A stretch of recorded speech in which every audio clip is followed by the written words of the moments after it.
Hello everyone, সবাই কেমন আছো?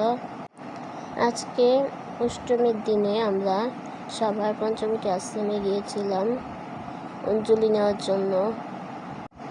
একদম অঞ্জলির টাইমে আমরা গিয়েছি, যে দেখি যে কিছুক্ষণ পরই অঞ্জলি দেওয়া হবে। এখন ঠাকুরকে ঘিয়ের প্রদীপ দিয়ে আরতি করা হচ্ছে, এরপরেই অঞ্জলি দেওয়া হবে।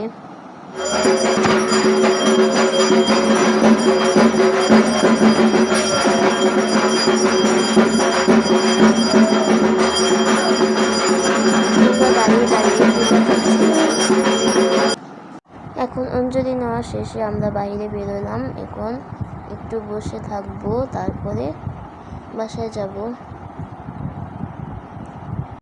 অষ্টমীর দিনে আমরা আবারও রাতে ঠাকুর দেখতে বেরোলাম। আবারও আশ্রমে আসা হয়েছে।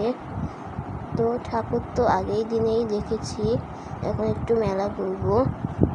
অন্য জায়গা দিয়ে ঠাকুর দেখতে বের হয়েছি। তো এদিকে আজকে লাড্ডু আমৃতিগুলো এখন কিনে নিয়ে আসা হবে বাসায়, কারণ দশমীর জন্য তো লাগবে। কার কার লাড্ডু আমৃতি পছন্দ?